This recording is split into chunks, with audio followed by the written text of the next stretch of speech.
balingi ba transformer UDPS bazui basali oyo bakomi kobenga intimidation et pas président ba parlement debout ke bokozwa misala il faut boloba boy et na parti na minute tokomi na deux sortes ya ba combattant tokomi na ba combattant ya ba cadre ba combattant oyo bazolinga bazala oyo babengi ba enfant flatteur vis-à-vis ya ba cadre po bazwa misala tokomi pe na ba combattant ya UDPS.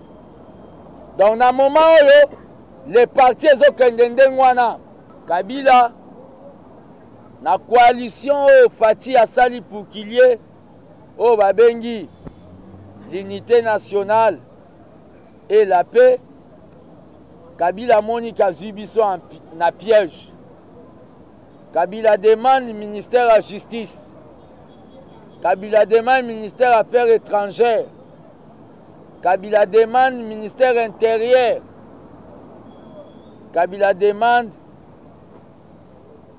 finance, c'est-à-dire n'a pas portefeuille.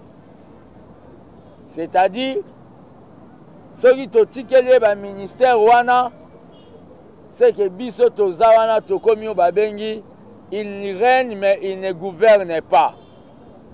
Et le président Fati est un combattant alobaki niet. Alobi niet et le FCC a commis babengi blocage ya république natina ete makambu eumela to consommer oyo babengi temps après peuple aya ko sanctionner biso na 2023. Il y a des gens oyo bazoloba na munoko Fati président menacé à mutema bazotia ba piège natina ete Fati a échoué pour na butu basi basala ki ba contrat na Kabila. Je tiens le monde à témoin. Kabila a miné l'UDPS. À l'UDPS à cet instant, il y a des gens balati o babengi pour soi-même mais na kati baza ba tigre baza ba lion. C'est-à-dire ezana batu na kati ya UDPS o baza déjà batu ya FCC. Mais baza na UDPS bakomi kolinga kokanga parti en otage tellement bango baza na signature. C'est-à-dire na signature wana c'est que bazolinga ba étouffer UDPS bakomisa UDPS oyo babengi palu ndenge palu pe perde longola eminu nyonso na munoko. Mais nazoloba ke eza rêve car l'UDPS c'est pas comme palu ou Gizenga disait tout batutu bazong s'amène à l'UDPS toza na o babengi pyramide renversée. UDPS viva Congo France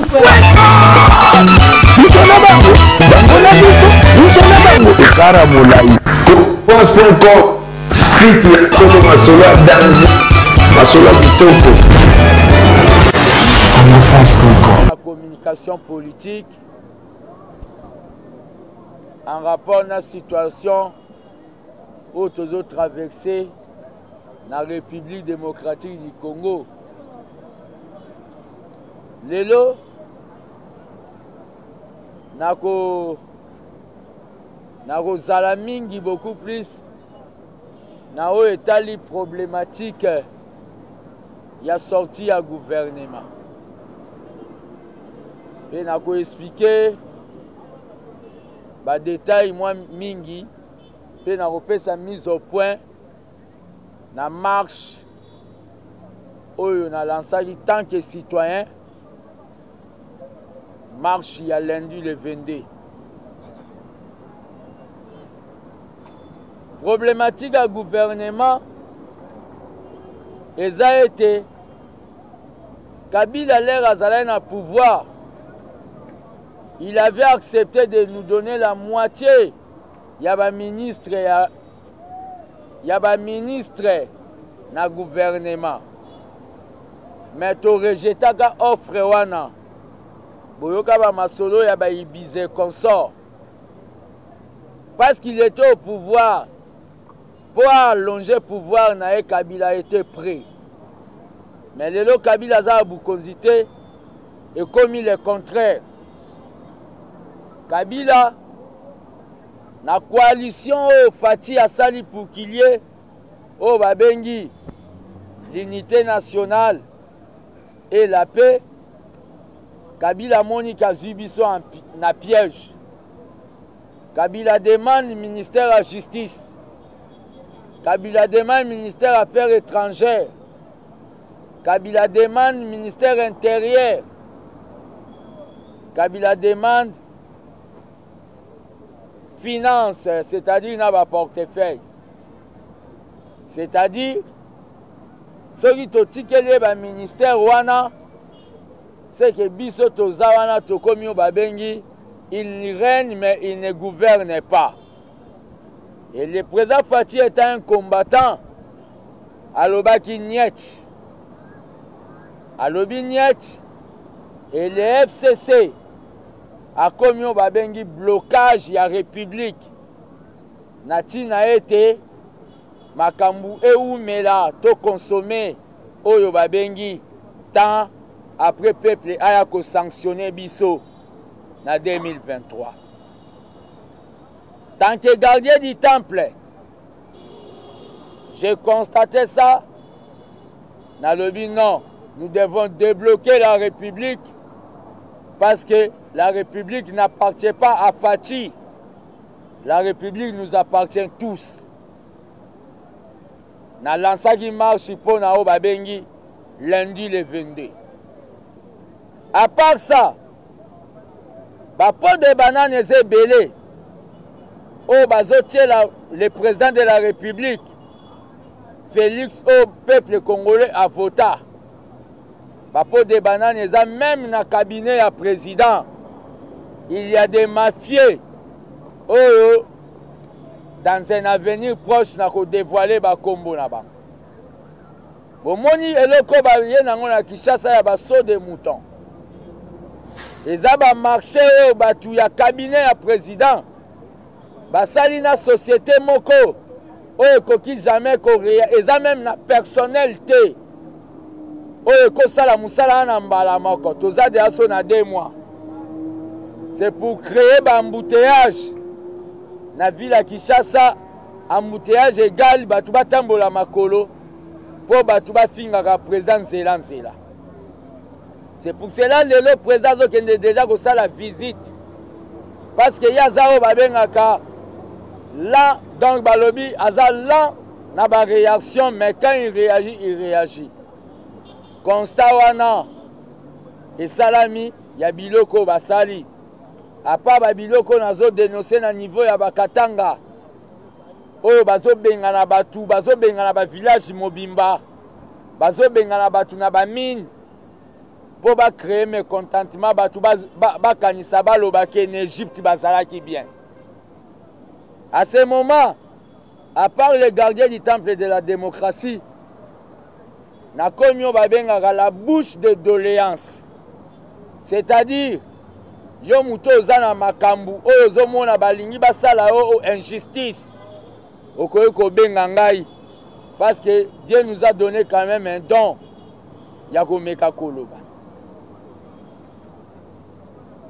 La marche, on a préconisé. Pour Nao Babengi,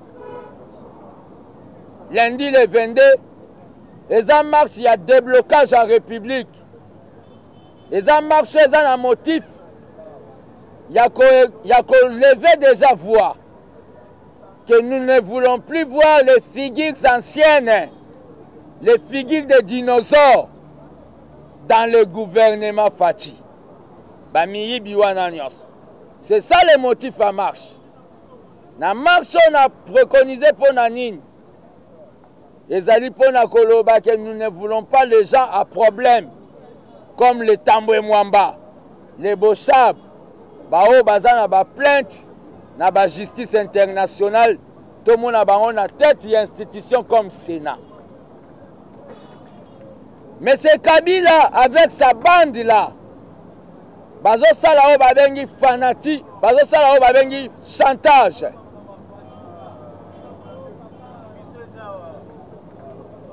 Monsieur Kabila, avec sa bande, bazosala o babengi chantage na président. Soko boyi, biso toza na parlement na Sénat, tokosala boyi. Yango nde, tellement que Sénat, Parlement, ils n'ont pas même 1% du peuple congolais. Tant que gardien du temple na kenda qui ne pas au baza majoritaire, peuple congolais, pour tout bimananzela, tout le bisabaon que peuple congolais a l'alité. Mais il y a un problème. Kabila dans sa planification, je tiens le monde à témoin. Kabila a miné l'UDPS. À l'UDPS, à cet instant, il y a des gens balati au babengi pour soi-même. Mais nakati bazaba tigre, bazaba lion. C'est-à-dire, les ana batu nakati a UDPS, oh baza déjà batu ya FCC. Mais baza na UDPS, bakomi kolinga kokanga parti en otage. Tellement bango baza na signature. C'est-à-dire, na signature wana, c'est que bazolinga ba étouffler UDPS, bakomisa UDPS o babengi palu. Ndenge palu, pepe de longola eminu nyonso na munoko. Mais nazoloba ke eza rêve, car l'UDPS, c'est pas comme palu ou Gizenga disait tout, batutu bazong s'amène. À l'UDPS, toza na o babengi pyramide renversée. UDPS viva. Balingi ba transformer UDPS. Bazui. Basali o bakomi kobenga intimidation et pas ba président ba parlement debout. Que boko zwa misala, il faut bolo baboy. Et na parti na minute tokomi na deux sortes ba combattants. Tokomi na ba combattant ya ba cadre. Ba combattant oyo bazolinga bazala o babengi ba enfant flatteur vis-à-vis ya ba cadre po bazwa misala. Tokomi pe na ba combattant ya UDPS. Donc na moment oyo les partis ezokende ngwana, il y a des gens o bazoloba na munoko fati président mais na se amutema bazotia ba piège na tina ete Fati a échoué pour na Boutou, basi basala ki ba contrat na Kabila. Donc nous avons au parti na moment toloba des sous-marins. Je suis en train de dénoncer ça. En rapport na makambo etali marche ya le 22. Marche wana batu balobi yo zana nyoko benga marche. Mais constitution article 26 et le tout citoyen congolais azana makoki ya ko informer l'autorité ba encadrer. C'est ce que j'avais fait. Amenez-moi la lettre s'il vous plaît. C'est parti dans le sac. J'ai informé. Na informa qui l'autorité ya ville que marche gozalaba encadré et je serai accompagné par des milliers de gens au bazolinga ke Congo a avancé. Et la marche en question, on a informé qui va autorité, les gens ont basali mariage na FCC, mariage na zobenga mariage ye combat, mariage stérile, mariage blocage ya République, mariage ya Angeluna Monsanto. Ces gens-là ont commencé à dire que je suis rien pour organiser une marche dans cette république. Bakomi ko intoxiqué opinion que nazu o babengi mbongo ya FCC. C'est pour cela je prends l'opinion en témoin. La marche prévue pour lundi le 22 na poussé yango na o babengi une date ultérieure. Na tina ke natala bao bazana o babengi monopole ya signature na UDPS ba organiser marche pour na kopesa poiti pour na kopesa fati o babengi équilibre politique ba organiser marche dans un bref délai. Dans la marche ala qui prévu pour na la marche ala qui prévu pour na le 22 na stopper yango vu aussi que je n'ai pas eu les moyens. Les gens ont accepté option à marche. Batu balingaki qui na ça la marche. Mais les gens ne m'ont pas soutenu. Na idée que bandimi na théorie mais na pratique. On devait faire au babengi marche moko monstre. Oh kokai kozwa partout na Congo. Il fallait que ba traquer za la banderole.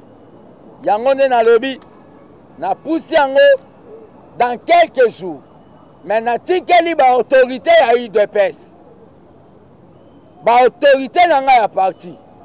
Bal ba koka organisé dans un bref délai manifestation pour na koboya babilongia kala pour na kotelemela batu wana nyonso. Na yango message nanga ya lelo na ngana ebsa na presse. Marche tozolinga tosala ezali o babengi voix d'expression. Toyaka na UDPS pour na batu te toyaka pour na idéal. Beaucoup de combattants bakomi pona pour défendre Kabatu. C'est ce qui tue les partis. Penamini Toyo. Beaucoup de combattants baebi que chômage Kabila tika kiango babengi monnaie courante. Bakomi ko sala o babengi trafic d'influence. Na idée que pesanga CV tia photo na yo pesanga $4 au Rosa Moussala. Je suis en train de dénoncer ça. Nazoeb sa ba combattant bazala éveillé. Moussala et Koya na logique des choses selon Denga Solana président. La marche d'aujourd'hui, oh, il y a lundi, ils ont reporté. Je suis entré, il y a côté qui est là-bas, il y a eu des pèses, pour te dire que Luka Kobon, Kowela et le Komoroboé, na tikeli bango bal na kana bango, bakoka ko défendre Fati, na o babengi équilibre politique. Et à part ça, Natondi Bino Botondi, Nandenge bo répondre et j'attends vos questions. Merci. On a commandité ba combattants ya batu. Potoza de sorte ba combattants. Ba combattants ya IDPS na ba combattants ya ba cadre. O ba kenda olia ba fufua ya malili na ba salon ya ba cadre. Ba sankara ya ba cadre. Ba commandité bango po ba kizenga. Kendenge na zabo na olinga na sala marche wana zumbongo ya FCC. Quand on veut noyer son chien, on l'accuse de rage. L'air na zwaki na tomboli politique ya président, oza ya réconciliation nationale. Pour cheval de bataille à Fati et à la réconciliation nationale. Nalobi Fayoulou, l'échec n'est pas le dernier mot de Dieu. C'est-à-dire, même en 2050, au Rokomaka président. Quand je dis ça, on m'a accusé de la mouka. Aujourd'hui, quand je lance une manifestation pour couper cet équilibre politique dans le président, tellement que tous les minoritaires dans le niveau de l'institution, tellement que Nandenge Kabila a Trisaki, on vient de m'accuser que Ndenge Zawana na Zumbongo ya FCC. Yangonde, na tcheba tout devant un fait accompli. C'est-à-dire, FCC soba pesa ngambongo pona sala action moroboye. Na annulé action ngo. FCC senga ngambongo nango. Na sengi bato tout balobi ke nga na Zumbongo ya Kabila. Bala ki sata preuve yango place nga na Zumbongo. Ce combat de l'UDPS ne nous a pas permis à Okendo Luka même bamisale pas ba chinois. Ne nous a pas permis même à Okendo Lukata soko keka ba loboza mutai UDPS. Tous vivre na babengi ba difficulté énorme. Na annulé marche na idée natala ba o bazolo bake baza capable ya kosala ceux qui ba kosala yango. Parce que et comme yo babengi c'est pour éviter encore to zonga na o ya la conflit fils mukoko libanda ba misu na kati ba komi ko finganga mais taxé de tout. C'est pour cela na annulé pona mona ce qu'ils vont faire, c'est ça on a qu'à répondre. Citoyenne, la marche est une marche citoyenne. Option politique à la mouké, à la soulèvement, atteinte à la sûreté de l'État, coup d'État. C'est-à-dire, marche à Bissot, ça les marche républicaine. eza différent toza na même option te bango bazane na butu biso toza na lumière nazomona te ke lumière na butu ekosangana c'est-à-dire place na bango na marche wana eza te mpo bango balingaka babuka bapanza bapille même babeta bato machete biso toza non violent c'était une marche citoyenne pacifique bango baza na option ya soulèvement ya kokwesa ba institution ya république toza différent. Une autre question c'est-à-dire natikeli bango ba responsabilité o bango bazoloba ezaka ya bango c'est-à-dire mais dans un délai, dans un bref délai. Si on va vendre dans un bureau climatisé, moi je vais sortir comme gardien du temple, je vais lancer un mot d'ordre. Ça c'est un point. Question de Moussoussou, au tuning zanini. IDPS c'est gothique à la jamais. IDPS c'est endetté. IDPS c'est indivisible, les amoko. Mais dans le cas de IDPS, ezali na oyo babengi une certaine manipulation. Une certaine manipulation ya ba combattant parce que bayebi ke ba combattant baza na besoin ya boulot. Batu moko baza na ba signature bakomi kolinga ko intimider ba combattant. OK bazoyeba ke pona zo CV na yo il faut se comporter boy. Il faut betela nga maboko. Il faut comme Sanga Nzambe. Ok, bah combattant de Bazawana. Bazagu na besoin européen sa CVT. Bah combattant CV na bango. Ezao babengi, ba gaz, ba pine, na bambango ba kima na kacha Congo. Eza CV na bango. Bah comme kozwa bango na état ya faiblesse. À travers quelques batous, quelques présidents parlement debout. Oyo déjà basu bango en otage. C'est ça que je suis en train de dire. Question non, monsieur Cézanne.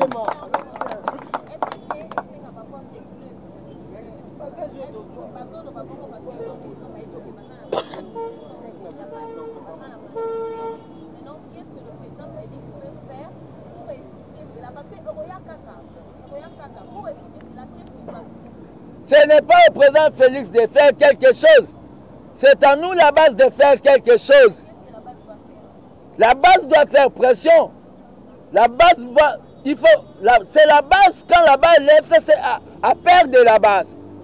Si l'FCC maintenant commence à amener de l'argent à Kacha IDPS pour manipuler quelques cadres à IDPS, va étouffer l'action de la rue. C'est le FCC. C'est le FCC. Balingi qui IDPS c'est comme à Palou. Mission FCC Yangwana. Batu babenga à travers le monde. Batu bele bazobanga. Bazobanga la même vie nanga. Na idée que makambo nga na zolo bazomona ngo c'est trop dangereux. Par rapport ndenge batu bamona Kabila za danger. Ok nga na mona Kabila ça comme mbwa kopal. C'est le FCC. Mais na zolo bana batu FCC tout simplement. Baeba ke o bazo rêver wana. Etika au salamate. Ce qui te moni gouvernement mona babilongi ya bamiyibi gouvernement na ekozala mal à l'aise na mboka o.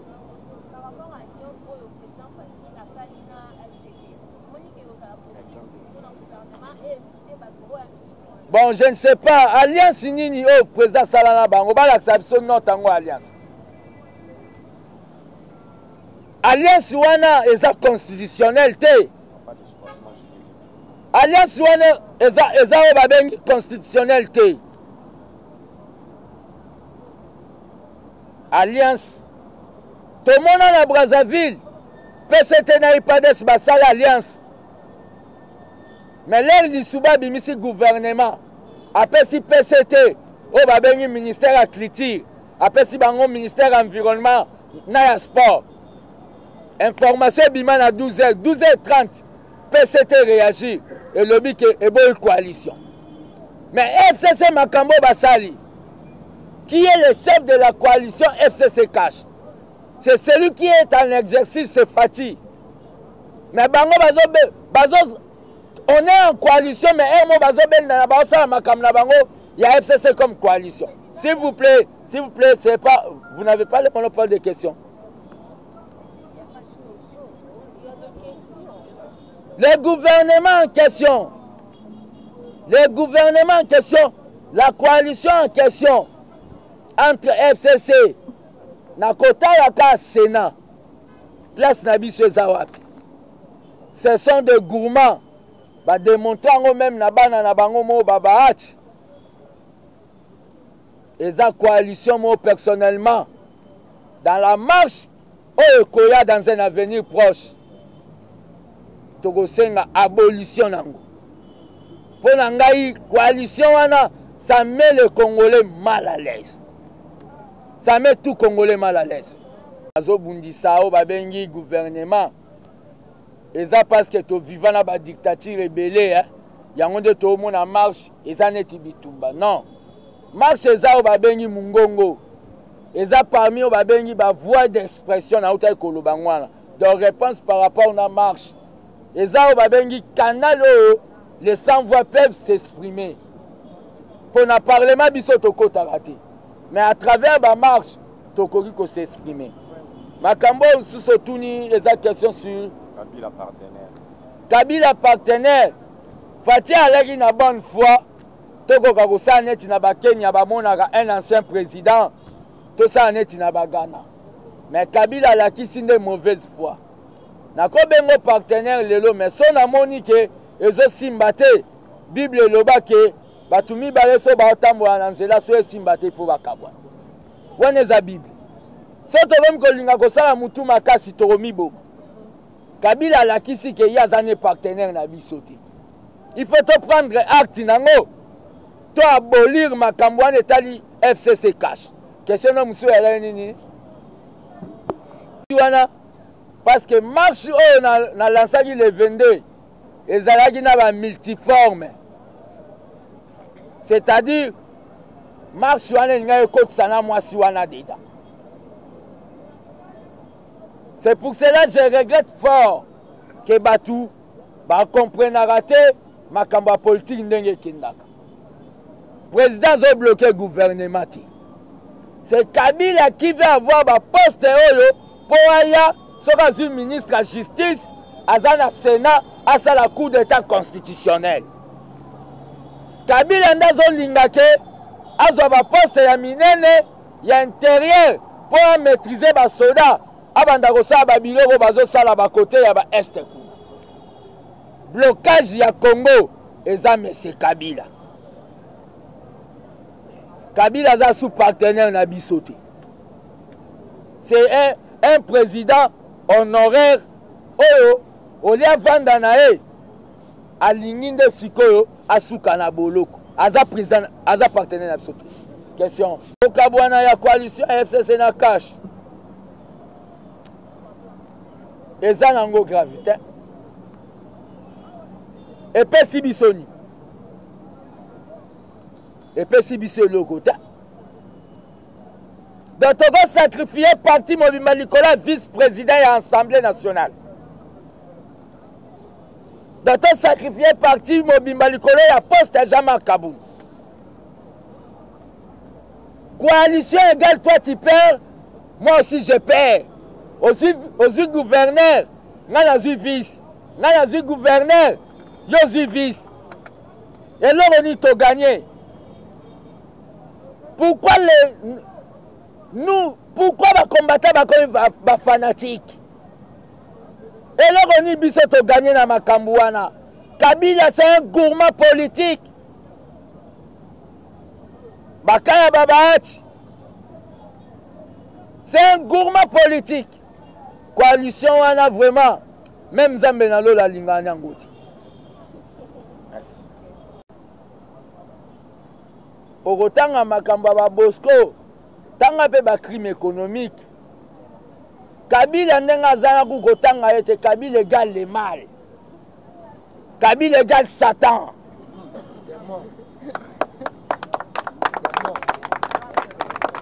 Penazoye bisabato ba Hollanda be mission. Ne m'appelez pas pour m'intimider, me demander ma sécurité. Est-ce que ça a la sécurité? Wow. Wana bolinga boko tsanga kobanga. Je suis prêt pour la mort pour mon pays. Ça, je le dis. Si tu veux m'appeler pour me dire que aux gens en sécurité, ça, au lieu de vacciner à Kobanga. Je n'ai pas peur de Kabila. C'est pour cela que je marche en ville Naza très tranquille. Si vous avez peur, gardez votre peur chez vous. Kabila, c'est le mal du Congo. Nous devons nous débarrasser de Malouana. Je trouverai mal ceux qui se payent pour les Kabila, président Fati, Alobakeba Tikaye. Non, non. Il faut livrer.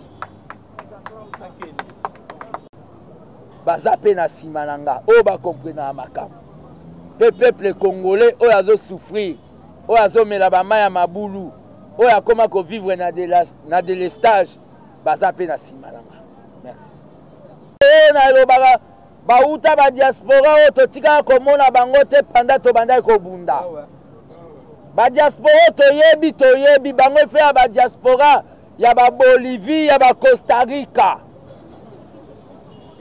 Des aventuriers Fatia pesa mbongo nyonso po basale loko ana mbala moko. Basali bongo po bafingisa mokonzi ya mboka. Yango nde nazoloba. Les ennemis du peuple, ce sont les conseillers du président, les fameux conseillers. Marche lelo na reporté pour Natal ce que les responsables de l'IDPS vont faire. Bon, comme on en marche même, il y a déboulonnage, il y a cabinet président. Bissoto Bunda, le président de la République, ce sont des gens comme Kobeta, Yobeta 6, Beta 7, Toyi Bambongo à l'État. Je vais dévoiler tout ça bientôt.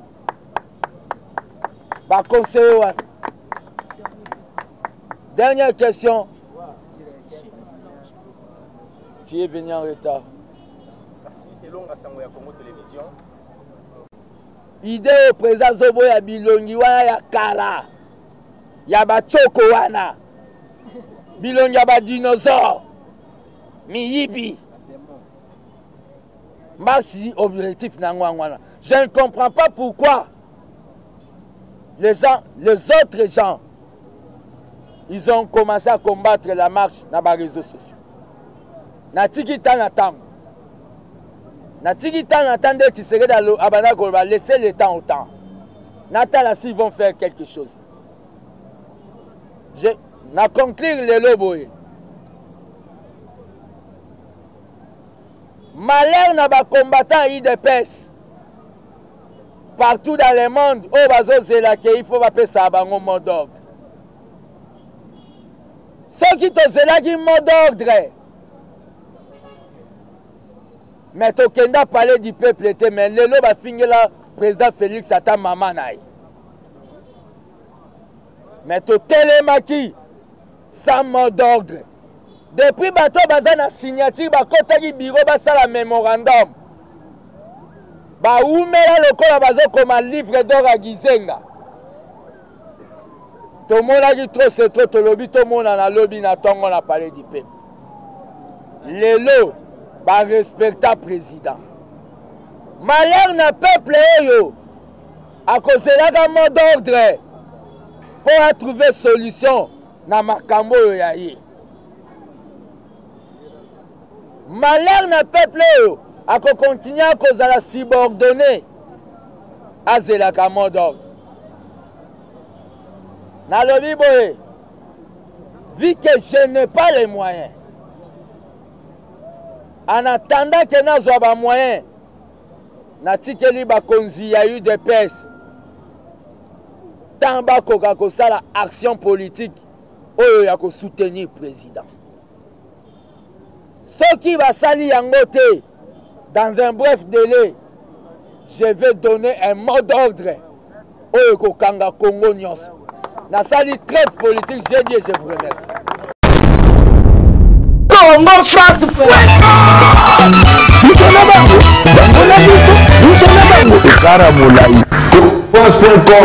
site ya Kongo Masolo danger Masolo kitoko. Congo France.com